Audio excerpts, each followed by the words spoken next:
What's up, everybody? Tip Touch Podcast back at you again with a brand new episode. And of course, I'm Eduardo. And as always, I got my boy Brett with me here in the virtual studio. Brett, talk to the people and tell them that what we're going to be talking about today. All right. Well, today we are going to talk all about cryptocurrency. And before I introduce our guest, what I want to talk about is Bitcoin first, because then it'll all make sense as we go into talking about our guests. And so Bitcoin, it was invented in 2008 by an unknown person or group under the pseudonym Satoshi Nakamoto. And Bitcoin is a decentralized currency, digital currency, and was created to be exchanged for other currencies, goods, and services without the need of a central bank or single administrator. Payments are made and received on the peer-to-peer Bitcoin network, and transactions are known only to the two parties involved, although all transactions are logged permanently on the public ledger of the blockchain, but scrambled in a way to provide anonymity for all. Put simply, a new, secure, private, and hard-to-control currency was created to give power back to the people. And with that said, thousands of cryptocurrencies have been created ever since, tailoring to specific needs in the world in areas such as finance, digital identities, inventory control, smart contracts, and what we'll be talking about today, which is fair compensation for artists and content creators. Today, we are going to be talking to Connor Romanov and Zachary Biss, co-founders to one of the newest cryptocurrencies about to be introduced to the world, Vodra. And Connor is the project lead, while Zachary is the technology lead. So without further ado, welcome Connor and Zach to the Tip Touch Podcast. Round of applause. Round of applause. Thanks, Brett. Happy to Thanks be for here. having us. Of course. Thank you guys so much for coming on. So how are you guys doing? Doing well, thanks. It's been a busy week for us, but it's a pleasure to be on your podcast here. Thank you. Yes. And for everyone, Connor is he on my bottom diagonal kitty corner from me, and then Zach is right below me. So everybody, that's our introduction. So you guys decided to start a new cryptocurrency, and in what was it, in December of 2020, right? Yeah, 2020. We kind of incepted the idea around November, started really working on it full time in December, and it's just been pedal to the metal since then. So we've been working on it nonstop. We've recently grown the team to 12 members, including Zach and I. So yeah, it's been we've been growing fast and working hard since then. Cool. And what is your guys' background? So I come from a financial background. I worked as a financial analyst for a little bit. I've have a number of startups under my belt as well. PLA, plastic, bubble tea straws, kind of a random pivot there. That was kind of killed by the pandemic. So kind of looked towards the cryptocurrency and entertainment industry, and the idea just struck me. And then I reached out to Zach because he's a very talented engineer, as he'll explain, and kind of posed the idea to him, and he was interested, and we just kind of bootstrapped it from there. Awesome. Zach, what about you? Yeah, so I'm more of a software engineering background. So I studied software engineering university. I've worked at Facebook, Amazon, Bloomberg. So I've experience at some of the big tech companies. I also did a lot of hackathons during my time in university, and one of them with one of the engineers that's currently on our team, actually, we won best use of smart contracts. I was in Colorado, so that was my first entry into blockchain, and I was really fascinated by it and by all the different applications. So when Connor came to me with this idea and the opportunity to work together, and me on the technical side, Connor as the business end, got really excited, and yeah, we've been working on it ever since. Wow. Nice. Wow. So what made you decide to fall into artist compensation? And I mean, that's something that's near and dear to me. That's something I see, really that's what drew me to you guys. So what drew it to you? So it was really, I guess, during the pandemic, spending a lot of time at home and lockdown, and like we could see that like online entertainment was just booming, yet all these content creators like consistently echoing saying, oh my God, I can't get fair compensation. The YouTube algorithms really like screwed me over this month. Like, could you guys go on Patreon? Like all these things, or even some creators saying I got banned on Patreon, etc. Like just like all this kind of kerfuffle over compensation. I was thinking, wow, so much money is entering the space because online entertainment is just growing and growing. Like, how are these creators still failing to get compensated? So I looked into it, found out that there's actually enormous platform fees on all the various platforms, Twitch, YouTube, Patreon, etc. And then obviously with crypto really like reaching a point of mainstream adoption, I found it a very interesting opportunity to try and solve that issue by using the power of cryptocurrency. So I reached out to Zach. I was like kind of asked him how possible this idea would be. It's kind of morphed and evolved a little bit since its inception, but it was birthed from there. Wow, that's crazy. And so for a lot of our listeners, I don't think, some of our listeners might support people through watching them on YouTube and Twitch or whatever. But what they may not realize is that YouTube and Twitch, they're taking 45% from your favorite content creators' pay right off the top, right? And Patreon is taking anywhere between what, 5 and 12%, something like that. Yeah, exactly.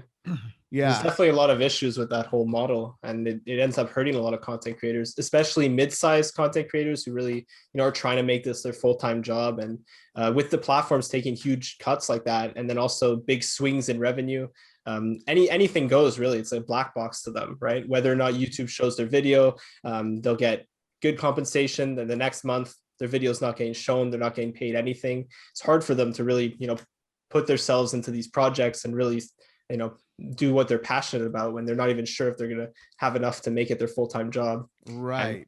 And, yeah, that was a big problem that we identified as we started continuing to talk to many different content creators. They all had similar issues with that. And what makes Vodra so stable for a content creator, an artist? I see you guys are working with even an MMA guy. We just saw you working with them recently. What makes Vodra so much more stable? I know you've talked about it with your better pay, but then also what else? Well, that's one of the benefits of cryptocurrency is the trustless transaction. So the whole point is to kind of decentralize the compensation model and move away from the advertiser-driven model where it's big companies in between creators and audiences, and move it towards a direct donation compensation model where no one can say who you do donate to or what kind of content you want to support or not support. And you don't have these big tech companies saying, nope, this is the content we like, we want to slap ads on there, you're going to watch it, and kind of shoving it down people's throats. We think that there's always going to be a place for advertisements in media, but we can definitely shift that and make donations and direct compensation, crowdfunding, those kinds of things that have proven their merit over time, make them a bigger share of the market for sure. Yeah, it's more stable because they're going directly to their audience. That's the way I see it. It's really bringing them closer together, and it's based on that engagement. So as long as you're engaging with your audience and you have people consuming your content and you have that relationship, then you could get fairly compensated. And there's no middleman taking it out. There's no black box that just decides whether your video gets shown or not. It's purely content creator and their audience members. And one thing I love, and this is also part of just the nature of cryptocurrency, the decentralization, is that say I'm on, I'm collecting Vodra from my audience, from our fans, and I say something that maybe I don't mean to, maybe I'm just touching on a touchy subject, and all of a sudden on maybe YouTube, I would be banned for having an opinion that I have. I'm not going to get deplatformed through collecting Vodra, right? No, if your audience wants to continue supporting you, they are able to do so. I mean, that's the thing. It's like when you give these monopolistic corporate structures so much power, they get to be judge, jury, and executioner when it comes to removing people, deplatforming them, demonetizing them. Another big issue is just like copyright strikes, like the claim system on YouTube is just like you have like 2 seconds of a song, and like there's a lot of DMCA takedown abuses, like all these kinds of things. They just manifest when you have this monopolistic structure. So we're just hoping to kind of decentralize things, have the community vote with their wallets, so to speak. I mean, and literally, because we have the voting crowdfunding, and just making it more democratic for everyone involved. Yeah, on YouTube, that seems like a big issue. Like, imagine you're a content creator that makes like long form documentary videos that last 20 minutes. You spend a week and a half making this video, and then it comes out and it's instantly demonetized, and there's nothing you could do about it. You go through YouTube support, might take you a week. I mean, it's really, there's not much power there, and it's really scary for the content creator that they have the opportunity to just completely demonetize them. Yeah, I think. Oh, sorry, Brett. But I think that's, you know, what something that's kind of appealing to me personally, like I was telling Brett off before we started this episode, because I was kind of doing the streaming for a little bit when Mixer was up and going at the time during the pandemic when we went on lockdown, and I just kind of kept an ear talking to just different various content creators and all that. And they were talking about getting shadow banned for no reason. They didn't really get a specific reason on why. And I can see how that would affect them personally if this is kind of like their full job, you know, and it's not fair. You're right. What you guys are saying, you hit the nail on the head with that. You know, it's kind of unfair. And then you would have to contact YouTube support or even like whatever platform you're on, and you really get no response from, you know, what the deal is with that. So you're right.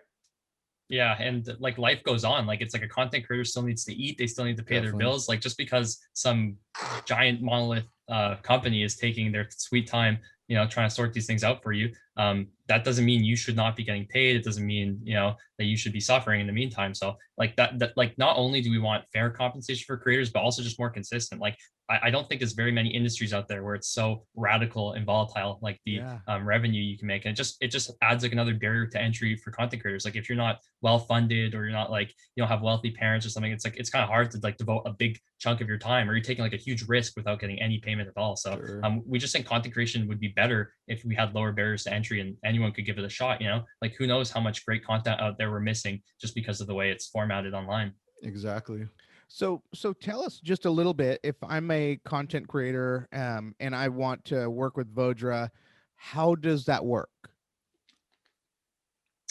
So what you would do is you would go on to the Vodra platform, which we're coming out with soon, and you would create an account. You would link your most popular social media account. Well, you would link all your social media accounts, but we're offering creator redemptions so that creators have ownership over the platform, so to speak. So say you're very popular on YouTube and you have X amount of YouTube subscribers, you would then verify that through the account, and you'd be rewarded with an amount of Vodra tokens that equivocated to that following. And once you did that, the amount would decrease. So it's kind of a deflationary measure that incentivizes creators to come onto the platform. They receive ownership in the platform, which incentivizes them to participate and to convert their audience over. And then they would be able to ask for donations, live donations through Twitch streams, things of that nature. We have project funding and voting. So you would have two separate projects. Oh, I'm going to do a podcast on this topic or this topic. The audiences, they vote with their Vodra tokens, and the winning project gets funded with those tokens. And then we're going to have the monthly rewards and pledges for various rewards. We've been looking at creator content, exclusive content, NFTs, things of that nature. So there's all kinds of, we're kind of trying to combine all the tools that creators would need to compensate themselves outside of the ad revenue model. So they have all the power in their hands there. Yeah. And then they'd be receiving their compensation through our platform essentially, but they wouldn't need to leave whatever content platform that they're using. So they'd still post their videos on YouTube or, you know, whatever they're using. They'd still stream on Twitch. They'd just be able to use all of our features to interact more with their audience to get stable forms of compensation. Gotcha. You know, like the project voting, for example, would be very well used with YouTube, where they're long form videos and they get to fine tune what content their audience actually wants to see while getting compensated and while funding the content itself.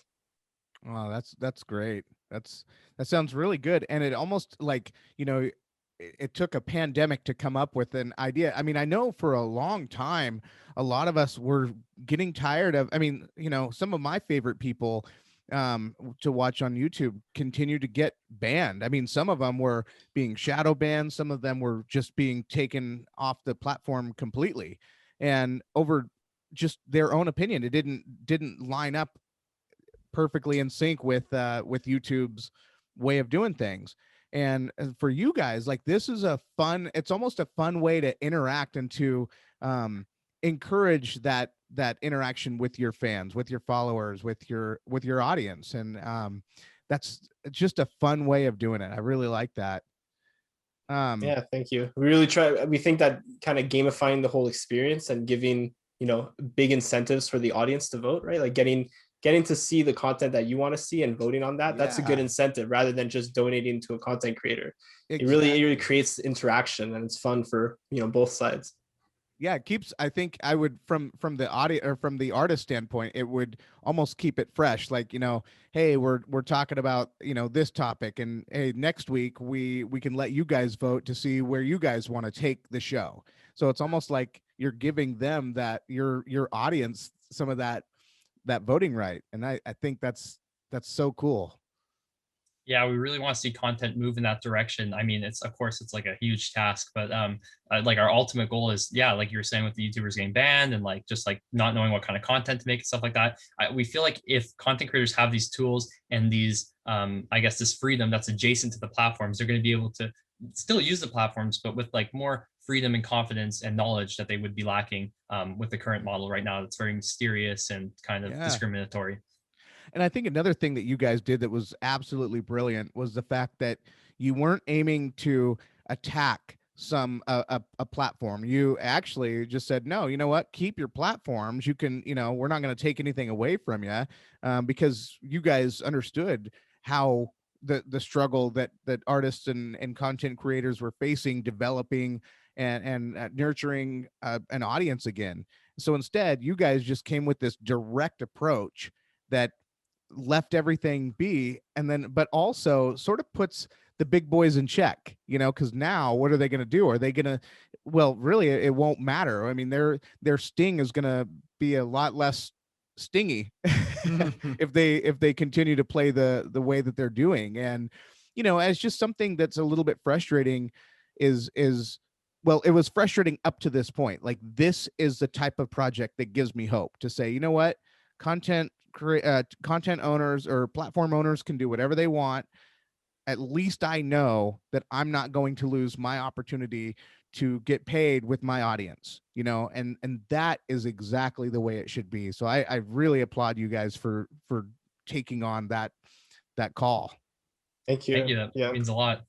I definitely see it that way, with kind of bringing power back to the content creators versus the platforms. Like they could post something that YouTube doesn't like and they go, oh, you're demonetized. They're like, all right, sure. I'm still getting my compensation from my audience directly. It doesn't matter if I'm not getting the ad compensation, and they're not reliant on it anymore. They could still use it, but it's not their main source.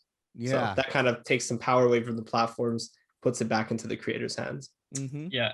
And I think there's enough platforms out there already. Like, there's already a very diverse amount of platforms. Like, creators have mobility. They can move from platform to platform. The issue is when they don't have the compensation to do so, it becomes risky. Like, oh, am I going to make the shift to this other platform? What if my audience doesn't follow me? If they're being compensated through an adjacent platform, it doesn't really matter. So and also, the other reason why we didn't want to go with a content platform itself, I mean, the other projects have tried and failed, but we think, like, for like the small to medium creators, it's kind of like telling them, like, oh, like, we know you're already failing to be compensated. Now we want to move you to a totally new platform where there's not really that many eyes on it yet, and then try and start up. Like, we think that would be even more difficult. So I think, like, attacking compensation is like the first step. And then once we kind of even it out and it's a bit more fair and less volatile, then creators can maybe say, now that we're comfortable, we can maybe shop around for different platforms if they arise. Absolutely. Yeah, absolutely. Definitely. So every coin has what's called a white paper. And for my non-techie, people who aren't familiar with cryptocurrency, what is a white paper? So white paper is just a explanation of any kind of product or technology. You see a lot, I guess, in the inventing world, a lot in the crypto world, because a lot of crypto projects are very new and novel, and they're trying to solve a new idea. So it's basically, it's not like you could think of it a bit of a business plan, but more on the idea and the technology, how we're going to fix this problem, as opposed to how we're going to make a business. So that's why you see them a lot in crypto projects. So our white paper just goes over what we're trying to accomplish, how we're trying to accomplish it, some cursory technical details, and then some links to the team and more information like that. Yeah, perfect. Yep, and that's where I got some of these questions, was reading through your white paper. You guys actually, I loved reading through it too. You guys seemed like you got everything down. On your roadmap, I was looking at your roadmap. Are you guys on schedule so far with that? Yeah, things are going pretty well, I'd say. We're definitely on schedule. We've grown our engineering team. So right now we're 5, including myself, plus a UI UX designer and an artist. So I guess that makes a dev team of 7, and we're looking to build all those features that we have on our roadmap, and getting a lot of really exciting features into the hands of creators this year. Okay. And so, okay, so where I was excited, how I came across you guys, I was on Instagram, and I was following Cardano page. I have been, into Cardano. I'll ask you guys where you guys are at with everything too later. But I was watching that, and in one of the Cardano pages, they listed you. They said, "Hey, there's a new token out there," and I looked at it, and I'm like, "Wow, this is a really cool looking project." And um, one thing that I noticed was, it took me to Telegram. And then what I noticed with you guys, when I got into your Telegram page, you guys are so interactive with your audience. I mean, I couldn't believe how, I mean, any question that people were asking, you were there. And so the one thing that I was most excited about was getting some tokens. I wanted to buy some Vodra tokens, and it's just, that's a one thing everybody asks: when is it going to happen? When is it going to happen? Second quarter. We know it's going to happen between April 1st and June 30th, right? Yeah, that's right. Any secret tip touch information we can know as far as So no information as of yet. The reason we're being so cryptic about it, you could say, is just because we don't want to disappoint anyone. So if we do end up changing the date, we don't want a bunch of people saying, "Oh, I'm not prepared," or stuff like that. So we just want to make sure as soon as we put it out, it's set in stone. But I mean, we're certainly on track. It's just that, there's a lot of stuff that goes into like a pre-sale, all these things. We're trying to make it as fair as possible. We're trying to make it as productive as possible, because we're not just trying to raise money for nothing. We're trying to raise a very precise small amount that's required to run the platform, and nothing more, because we don't want to, we want the tokens to be available for content creators. So we're trying to limit the amount. So that's another reason we're just trying to like limit how many people, because like demand is just blown up. But that's not really our goal for the pre-sales, to like push out as many tokens as possible. It's just to fund the platform and then get that donation ecosystem going. So that's our priority. So we've been working a lot on the platform. The pre-sale, we are working on it, but it's not our primary focus to rush that out, but we will have it as per the roadmap. But yeah, and to your point about the Telegram and how we've been interacting with everyone, yeah, a lot of people ask the same questions. We find a lot, but that our whole goal with this project is to like also to really convert like non-crypto users, like just regular Twitch stream watchers or just regular YouTube audiences, and we're trying to make it as easy as possible. So like that's our mission, and a part of that is answering the simplest of questions many times over and over, because we're just getting all these new people who don't really know them any better, and it can be a little intimidating when you first start out. So we're trying to really, I guess, coax them into it and make them feel comfortable. It's really not that difficult once you get the hang of it. So that's our philosophy on that. Have that like transparency where they really could interact with the team members directly. I know a lot of crypto projects, people choose to stay anonymous or hidden, but we really want to put ourselves out there. We want our community members to trust us and to know that, we're there to answer questions and really keep just everything as transparent as possible. Well, and it's funny that you say that. And for one, that's one thing that I love, but also the whole reason why I love cryptocurrency so much is the fact that it's trustless. Like when you go into smart contracts, when you get into a cryptocurrency, you don't rely on anything central. You don't rely, like you guys are right now, the central hub. You guys are leading it, and you're pushing it in the direction. But once it becomes decentralized, you guys sort of, I mean, from my understanding, have really no control. It becomes a democratized token at that point, where the people are the ones that make the decisions. Am I right? Yeah, for governance, people vote, like the token owners vote. So like that will end up being the content creators who are making decisions about the platform that benefits them. It just makes sense to have that kind of governance structure. And yeah, that's why it takes time to prepare these things, like the pre-sale stuff. That is the most centralized part of I guess any crypto project, is the team starting it off, but once it's Yes. pushed out to sea, it kind of takes care of itself. So, we're doing our due diligence. We're trying to make sure the token's as useful as possible.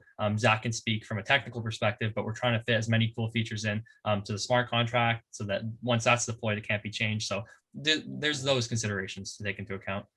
Yeah, and you guys are starting with 2 billion. Is that right? 2 billion Yeah. Vodra token. That's a total. There'll never be more than 2 billion. So, So Ooh. what do you do if like they all get sold, and you would think that the value of of the Vodra token would end up increasing, right? Because of the scarcity. So Yeah, exactly. so So if scarcity is something that's in it. Like Connor mentioned with the redemption from creators, that's decreasing as time goes on. So as more creators redeem their audience with Vodra tokens, the rate that they get it at decreases. So that creates scarcity in itself. And as the rate decreases, it means that more content creators have joined on, which means there's more audiences interacting. And if people are interacting, they're purchasing the token to interact with content creators, which also increases the price. So it really goes with that audience size and engagement, and that's what drives the price of the token. So as the platform grows, the token increases in value in that way.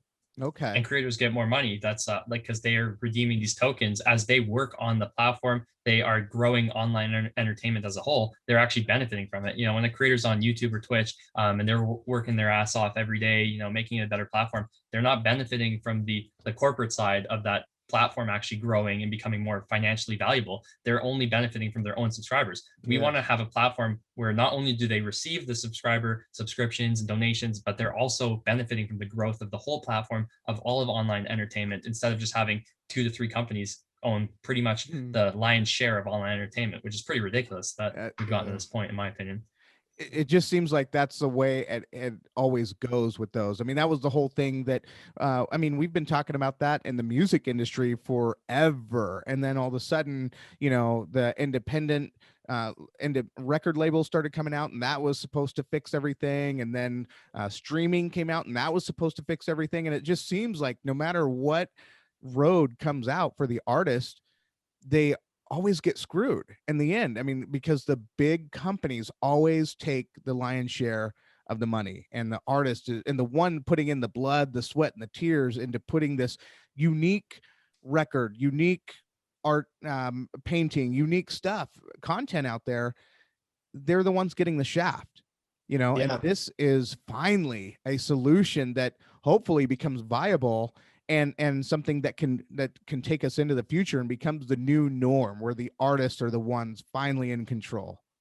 Yeah, I think it could solve that in a lot of those industries. Like you see NFTs kind of solving that whole process for artists, both like painters and musicians and all that, having like their NFTs collect royalties as they're resold, having them be part of the process and really cutting out those big corporations. I think that's really good. Talk about NFTs. That's one thing that's been in the news lately in the crypto space. I've been hearing a lot about it, but that's the one area where I don't know a lot about. What are NFTs? Right. So NFTs are non-fungible tokens. So fungible token would be something that's reproducible, and there's a lot of them. So let's say Bitcoin or our token itself would be a fungible token. So there's no difference between 2 different Vodra tokens, but non-fungible tokens, there would be a difference between them. So these represent unique digital goods and something that can be traded and owned. So let's say a digital painting could be turned into an NFT, where the person who would be holding on to the private key that holds this token would own the digital painting, and that's verifiable, and no one else owns it. Although people could take pictures of it, they're the ones who are in control of that. And this could be moved on to a lot of different industries, like with paintings, but also with musicians. Someone could be an owner of a song, of an NFT that's a digital version of the song, right? Okay. And there could even be a group of people that could own it, right? Like this could be split up in different groups, and the people who would own it might collect royalties. Same, let's say, with like a house deed. There's really a lot of different opportunities for NFTs to be included in these industries. And we even see a good opportunity for it in Vodra and the Vodra platform.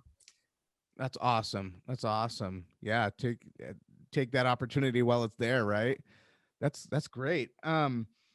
So Oh yeah, I told you earlier that when we were on the phone, I was on 90 Day Fiance, and I told you I was going to talk to my 90 Day Fiance people. So Russ Mayfield, I know you're listening. He's on there. Him and Pal. They've got something going on, so I want to give them this opportunity to jump on with Vodra, and then also other people on the show, Big Ed, Darcy, I don't know, some of the other people that are out there doing their thing. But you guys, 90 Day Fiance, this is your chance right here, baby. Make some money, some money with the Vodra team. And so yeah, that's super cool that you have that. So also, okay, so we're talking about, like, right now in the crypto, just 2 months ago, what was it? 2 months ago, Bitcoin had there was 1 trillion, there was a market cap of 1 trillion, right? And then all of a sudden, in a span of 1 or 2 months, all of cryptocurrency ends up being 2.3 trillion market cap. With that, we're going to see a lot of regulation coming. Are you guys ready for the regulation? Are you prepared for that? Yeah, so I think regulation is going to be more on the financial market side of things. So I don't necessarily think a donation-based economy would be the first segment on the chopping block to say. Like, I think we're going to see a lot of the staking, the lending, like those kinds DeFi. of financial, those kind of DeFi finance. Like, I think those are going to be regulated because people are losing a lot of money. Like with any new industry, there's going to be that wild west factor, where you have those wildcat currencies, like banks shutting down all the time. Yeah, crypto. Yeah, like all those kinds of projects. I mean, not to speak to their viability, because like everyone's entitled to their own belief in each project, but you can definitely say that, yeah, there's a lot of people from the mainstream who are now entering the crypto world, and a lot of people are making a lot of money, but they're also losing a lot of money. So at a certain point, yeah, governments do come in and get involved, but I don't think for Vodra there's going to be anything related, because right now companies are doing the exact same thing with fiat currency. We're not doing anything unique.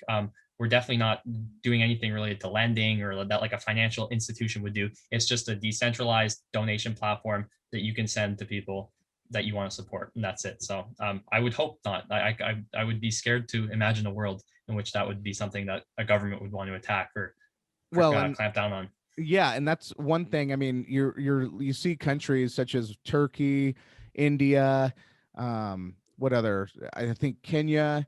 These countries are trying to clamp down on Bitcoin big time, and all that's doing is, the younger generation especially, they've seen.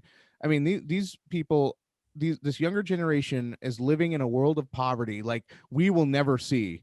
And you guys are in Canada, we are in the United States. We won't see that level of poverty. And so all of a sudden, Bitcoin came with this promise to sort of equalize everything out. And now they have their government saying, nope, we're going to put a ban on it. And so what that's creating is this black market. And so, with the black market, there always comes that riskier stuff where people can set up a fake exchange and basically hijack everyone's Bitcoin if they want. And so it's really unfortunate, and that's something I'm watching happen not only in other countries, but I'm also watching what's happening in our own country. And I hope that what I always want is I love the freedom and the anonymity that cryptocurrency offers. Is just, it's the first time that I've felt like I'm not being watched with every transaction I make, by a centralized entity. And so I don't know, we'll see how that part goes. Interesting you mentioned those the bans coming in from some of those countries, because like a lot of these countries are the ones who would benefit the most from cryptocurrency. So although like adoption in the US and Canada is rather slow, in countries in Africa where they have like a really strong need, where there's either hyperinflation or moving money around is incredibly difficult, like it equates to filling a briefcase with cash and driving to another city, they have a strong use for it. So for cryptocurrencies to get banned or like hyper regulated in those countries, it really harms people, because they're the ones who it could actually change their lives now. Although people here in the States and Canada might take a little bit longer to catch on fully in the mainstream. They really need it. Yes, thank you for saying that. That's really huge, and that's one thing I've seen and completely agree with. Do you guys do you guys have any, besides Vodra token, do you guys have a favorite crypto that you guys like, or that some of the projects they're doing, you guys support some of that stuff? Yeah, there's some pretty interesting projects out there.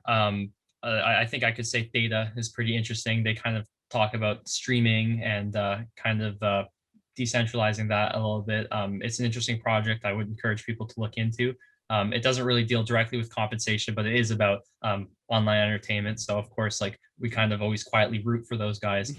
We just want the kind of whole content creation decentralization to prosper and do well. So, but yeah, beyond that, of course, like just like technology wise, like we're an Ethereum token, like we find like Ethereum smart contracts super interesting. That's like just from like a purely nerdy technical perspective, like we find those very interesting ourselves. Like we have all kinds of conversations about like the implications of what could we make another smart contract for. Like not that we would move on to another project or anything, just like thinking, wow, like this crazy problem, you could actually solve it with like a smart contract. And like A lot of possibilities. Kind of, certainly, yeah.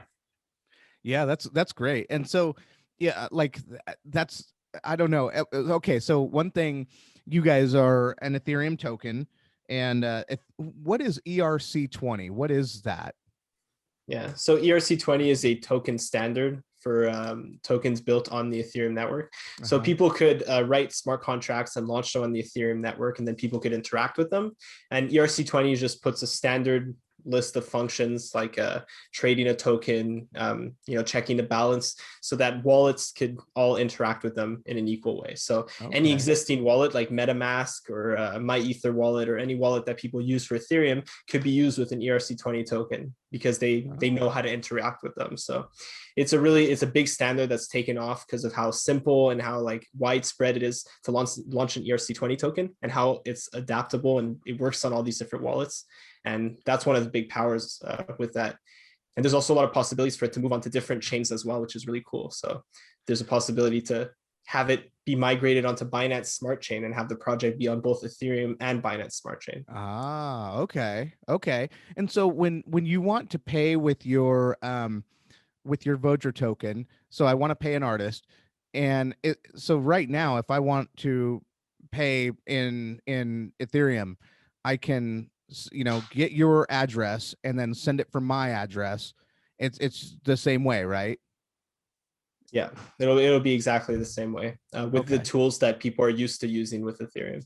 Yeah. And so do you think there's going to be a way and where, like, okay, there's one thing when I send money to people, it was my brother's birthday about a month ago, and I sent him some Litecoin, and I said, hey, go get something. But I'm sending it to him, and I'm waiting for that address. I'm waiting for it to go through. And in that time between when I sent it and when he got it, there's that. I mean, you guys have sent money before where like, oh, did I send it to the right address? Did I mess up? Did it really copy the way it was supposed to? Do you think that there's a way? So some people have lost coins completely. Is there any way, do you think, in the future where maybe that could be not refunded, but retracted or rectified somehow? I think that would kind of be counterintuitive to the whole point of having like a trustless ledger that, that can't be manipulated or anything like that. Just to speak to like usability though, like just from like our perspective, like on the Vodra platform, we're going to have it so that like you click donate under a creator's profile and it will like automatically fill out like the public key, for example, for their wallet. So like we're going to make it so there's no room for error in that, but that is definitely a feature of crypto, is like, I guess, like user friendliness, and like those mistakes can happen. All I could say on that right now is just like I would implore people to be extra careful. Make sure you're copying it straight from Etherscan.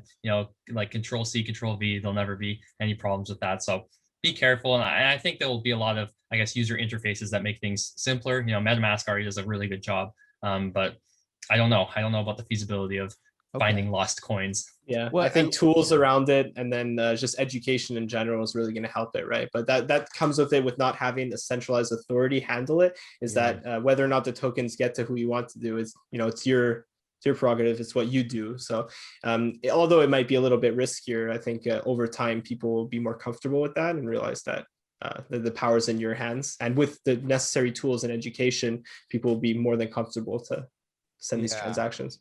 I think it's a bigger risk to have the risk of a central authority taking your money than for you accidentally sending it to the wrong address. Like that's a small price to pay for the, I guess, like the incredible freedom you get from not having I some agree. bad actors steal money from you. So, Yes. give and take, but it's one's kind of a gargantuan issue compared to the other. Yeah. Okay. And Eddie, if you want some questions, I know I'm hogging the interview, but if you No, have no, that's all good. No, I'm just listening to everything and kind of absorbing it because I think this is it's a very awesome just like I said, because I used to stream a little bit on Twitch and Mixer when it was up and going, and to see this, it's more of like an evolution side from it to where you're right, like you have these mega corporations just taking like up to 45% of a streamer's revenue. I think it's just insane. When I was reading that part, I'm like, dude, that's crazy to me, like especially if they're getting money from chip donation and their bits and all that stuff. I mean, it all adds in a huge chunk of that. So it's mind blowing to hear that you guys want to have like a direct from your supporter to the content creator they want to support just directly to them. And I think that would be huge itself. And I think that would definitely gravitate a lot of people that are probably losing out on a huge portion of that money to gravitate themselves to your platform. So I can speak for just me, myself, and my partner here. We're definitely looking to signing up to Vodra when obviously it launches, because I love the vision and I definitely love everything that you guys are telling me. What I've read so far on the website, it's just I'm just excited, man, and that's why I'm kind of just into everything and taking everything in for what it is, and just kind of just waiting and see this is all going to unfold. Thank you for that. Awesome, Yeah, thank it's you. really kind words. Yeah, Yeah. I really see, even though obviously the creator loses out a lot on those 45% fees, I think it's a big thing on the side of the audience as well, right? Like if you're donating to a content creators, you want to support them, you like what they do, you want them to be able to keep doing what they do. So you want all of Yeah. your money to go to the content creator as well. It's really on both sides that it harms them. It seems like an easy decision for once you guys get your name out there, once you're out there and established, um it seems like a no-brainer. If I was on Twitch or YouTube and I've got my audience where and I know I can make 45% more. So how do Yeah, you it's guys huge. get paid then with if Vodra is not charging, they're not taking any fees, how do you guys get paid?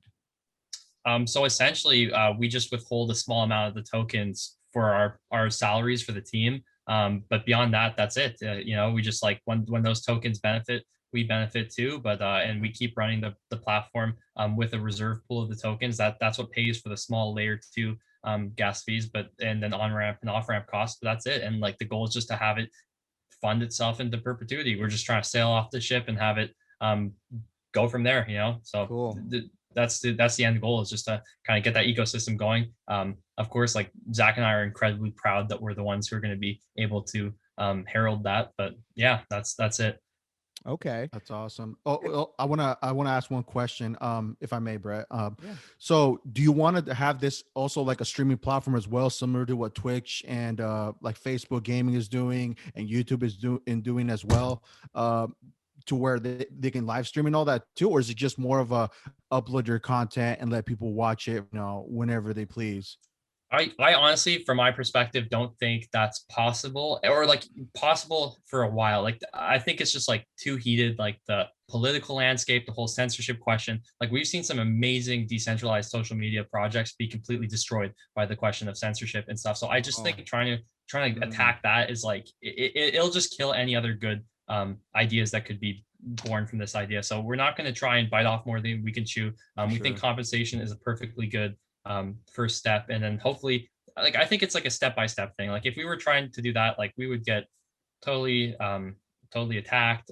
There would be huge questions of censorship. It would put us in an uncomfortable position where we would have to become more centralized and make decisions of who's allowed to use the platform or not. So just by being adjacent to the existing platforms, we can just focus on perfecting the compensation model, and we don't have to worry about the huge, I guess, skeleton in the closet that comes along with trying to be your own platform hosting. Sure. Yeah. Also very difficult to move audience members onto another platform, right? So like Facebook, I guess, is one of the newcomers with streaming, and they already had, everyone was on Facebook. So very easy for them to spin something up and already have that massive users on it. But really to drag people from one platform to another, like just projects that try to do it for YouTube or for streaming, is incredibly difficult.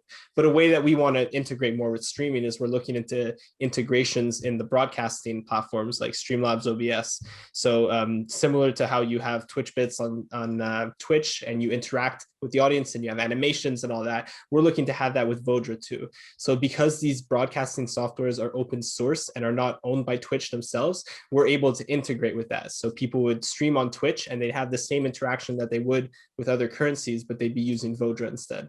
So that's a way that we're trying to integrate more into it after the platform's built and launched. Okay.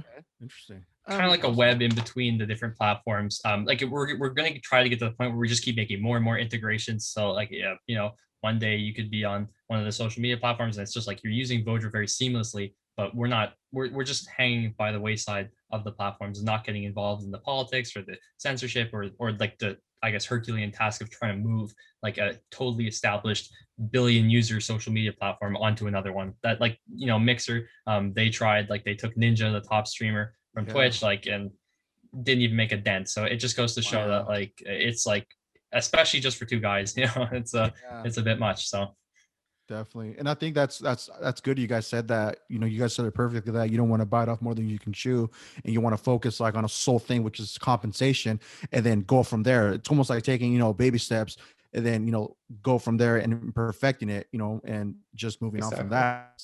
That's good. That's what's up. Earlier you guys were talking about how your distribution works, right?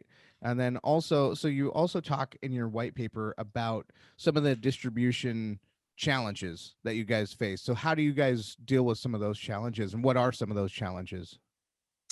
So as stated in the white paper, of course, like the first question that people bring up when they're like, oh, you're redeeming a currency based on audiences, what about fake followers? That's like a huge deal. So to start, like just the first like part of that problem is like finding accounts that might have fake followers. So what we do is we compare like engagement numbers to total subscriber count. So say someone has like, I guess like 1 million followers on Instagram, but they're getting like 300 likes per picture, that would kind of flag it. And then one of the team members would look into that. But beyond that, just like the deflationary way that the currency works, it's not going to be worth it for someone who's trying to game the system to buy a bunch of followers to get on the platform. And then another thing we're looking into is having it so that creators receive their redemption for joining the platform, but a big portion of that is only unlocked through donations. So they receive Vodra donations and then they unlock part of their Vodra redemption initially. So their engagement, they would have to engage to get the token. So having a bunch of fake followers getting on the platform and you get no donations, it's like, okay, you're not getting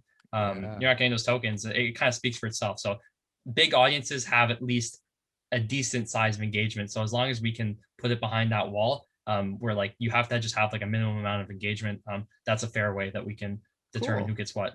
I like that. That's great. Yeah.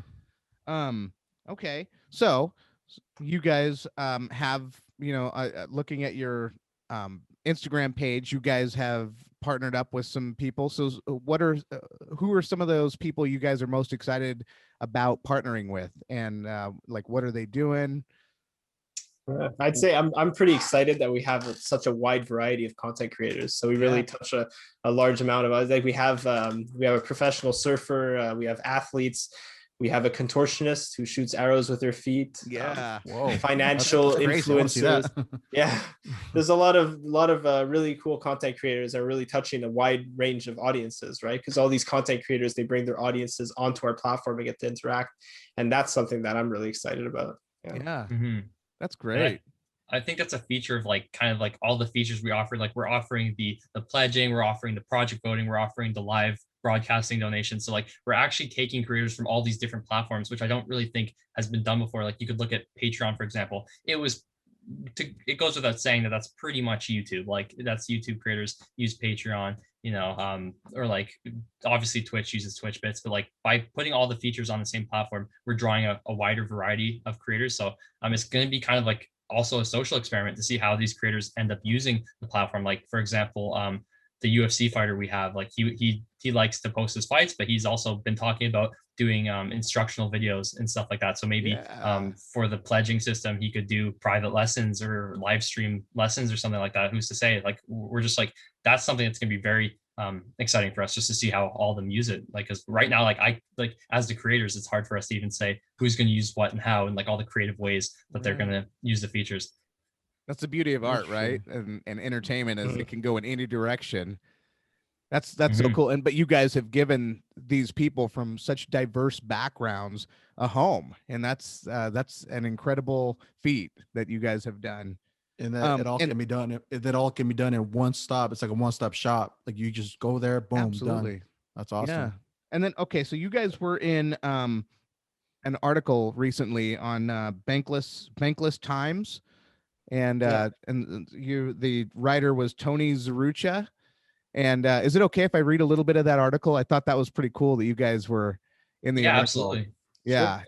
There was let me find where that ad. Okay, so there was one part in there, and this was going back to when you were talking about creating Vodra, and the article, again, this is Bankless Times, and the title is Vodra aims to revolutionize entertainment consumption, bring crypto to wider audience. And the one thing that my favorite part of the article was, it says, with the world shutting down, people have been consuming more and more online entertainment on social sites, Romanov said. That was good for all involved, but especially sites, which can take 45% of donations meant for creators. At the same time, cryptocurrency was gaining in popularity, and Romanov had a thought. What if we could find a way to make a marriage between the two ideas so we could better compensate content creators by using cryptocurrency? And what I loved about that was, taking the two worlds that it's almost like if you could give a signature, have a signature of the pandemic, it would be we were all online, and then cryptocurrency finally made its boom into the mainstream. And just in that article, it just summed it up in just that one statement. I love that. Yeah, thank you. Yeah, and it feels like that. It really feels like the stars aligned for those two things. And like when I first had the idea, I went to Zach. I'm like, "Am I crazy? Like, could we do this?" And he kind of explained how this was before I really got too initiated in the whole crypto world. I mean, I've been watching it since 2017, but like Zach kind of like opened it up a bit more and explained. I was like, wow, like we really have something here. It definitely felt like some serendipity for that. It just seems like too perfect not to do. So kind of felt like stars aligned for sure there.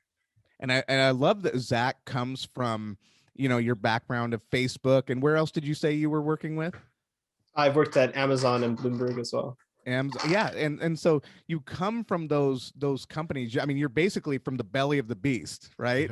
And you're like, hey, listen, I know what they've got going on, and we're gonna do something to just make the world of content creators better, just a better, more fair, more just place to be as an artist. And I absolutely love that. So so we don't know when you're going to do your pre-sale for the tokens, but you are doing that soon, right? Q2. Yeah. Q2. And so what people can go where to sign up for that? So on our website, right at the top of the page, there's launch alert, and you can put your email in there, and you will be sent a notice well in advance for the pre-sale, so no one's going to miss out. We're going to be blasting it on all our social media sites, of course. And another piece of exciting news, we have the new website coming out on Wednesday. So there's going to be a whole new website, and people are going to get a glimpse of what the Vodra platform is actually going to start looking like, because the website now is going to be completely thrown out, and there's a new one coming on Wednesday. Oh, wow. Same address? Is that a Vodra.io. Yeah, this is the first time we've announced that. So nice. Oh, what'd you say? Before, sorry. No, I was just saying, is this like a Tip Touch? The listeners hear it first here on the Tip Touch? I think I've said it once in the Telegram, but no one really picked up on it. So. Oh, darn. That's awesome. Well, things move fast in the Telegrams. I know, right? They do, yeah. They do. Okay, well, you guys, as far as I know, because I'm in our show notes, we're gonna put an address to everywhere we have your website, we have a link to your white paper, Telegram, Instagram, Twitter, Facebook, and Discord. Did I miss anything? Yeah, We I have think a that's lot more good. than that, but those are the main Yeah. ones we're on right now. We have Reddit and TikTok, but we're kind of we haven't really focused on those too much. Say But Telegram, Instagram, Twitter are the main social media platforms, and then our mailing list. You know, you can hear news first there. Yeah. absolutely. Okay, good. So I got the main ones. So anybody who comes to see our podcast on YouTube can go The other in side. the comments section, and we will have links to all of your sites so that people can connect with you. Is that where you want people just to mainly connect with? You guys don't have like your own Facebook pages, right, or anything like that? No, we would encourage people to go to the Vodra platforms. I mean that we're on there all the time. So I mean that's Perfect. basically my social media platform. Has been Telegram. I've been spending a lot of my time answering all the questions and everything. And yeah, we would love to hear from anyone, any questions, concerns, comments, feedback, that kind of stuff. We are a community project at the end of the day. So yeah, we love hearing people's takes. Like, like one of the most valuable things so far has been all the content creators feedback, like you guys. So it's just great hearing what you guys like, what excites you, what we could tweak to work on, just make it as friendly as possible for the creators. Yeah. Well, the Awesome. fact that you guys just were so open to doing this interview, I couldn't believe it. I mean, I was really in shock. I told Eddie that after you guys had agreed to do the interview, I said, I'm in shock right now. I can't believe that we landed this interview. So this is a big deal for us, and we just thank you Definitely. guys so much for just making yourselves available and talking about your project. I love your project. Your project is amazing, and I think that a lot of people are going to benefit from it. A lot of people are their eyes are going to open when they see how much more fair compensation can be in this new era that we're in. And I just love it. And I can't wait for your pre-sale. I want some Vodra tokens in my portfolio. Same here. Yeah, definitely. Same Yeah, we're here. really happy to be on this podcast. I mean, this is something that we're really passionate about. So being able to have conversations and talk about, everything that goes behind this project is something that I love to do personally. Absolutely. Me as well. Yeah. All right. Well, is there anything else, Eddie, that you wanted to cover, or anything you guys wanted to mention before we cut it off? No, you guys did a fantastic job. Really summed it up. Oh, Thank sweet, you. Thank sweet. you. Yeah, I mean, even though I really didn't say much, like I said, I was just more of the listening and kind of, hearing it from the creators themselves about what's going to pop off here in the future. I mean, for me, it's more of the beginning is always the important thing, to kind of get this thing going and rolling, and just seeing it grow. Because I mean, on Telegram, it's like Brad mentioned earlier, that it's so awesome that you guys engage with just all the people that are in there, and it's important to get feedback, like you guys were saying, from the people themselves who are creating content, to really give you a good vision. Okay, these are the main things we can work on to improve, and just make it stand out from, I guess, all the other players in the game. So I applaud you guys for that, and I just can't wait to see what the future holds for Vodra. All right. Thank you so much. Thank Yeah, you. a pleasure. Awesome. And is it okay if I title this episode right off of what you guys you guys title crypto meets content? Is that okay if I use Absolutely, that? That's yeah. perfect. Yeah. It is what it is. Marketing, baby. There you go. Awesome. Well, thank you guys so much for getting on the podcast, sharing your project. And if you're an artist, you are someone who is in the NFT game, a content creator, and it looks like just any niche that you have out there, reach out to the Vodra team. Go to the Vodra website and take advantage of that those early rewards that are going to be there waiting for the early comers. And then let's just build this thing together. I can't wait to see all the other content creators that are with Vodra, and can't wait to support some of these other ones as well, and in turn supporting you guys and your dream. I thank you guys are bringing a great thing into the world. All right. Thank you so much. That means Thank you. so much. All right, peeps. Well, that was that. That's another brand new episode from us. Of course, we want to thank Connor and Zachary for coming through on the Tiptech podcast and just telling us what Vodra is all about. I mean, Brad, thank you for putting this together, bro. I mean, if it wasn't for you, I mean, this wouldn't have happened, man. Hey man, it was a very informative podcast. They had Definitely. a lot of knowledge to drop, and I hope that our listeners get as much as we got out of it. I mean, it was a lot of fun, and again, I'm so thankful that that they've reached out like that, and we're so Sure. open and transparent about their project. I'm still in shock.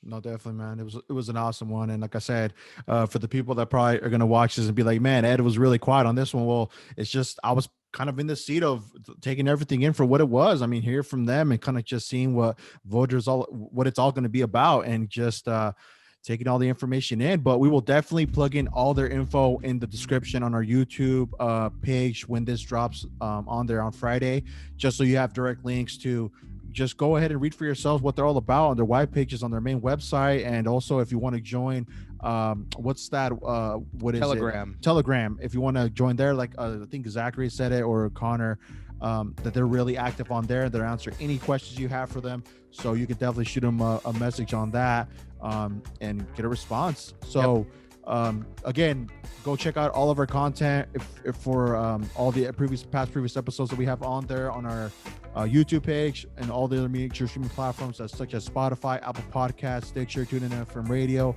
all that jazz. But this is the Tiplish Podcast. We'll catch you in the next one. Take care, everybody. Have a good weekend. Have a good day. Peace. V for Vodra, baby.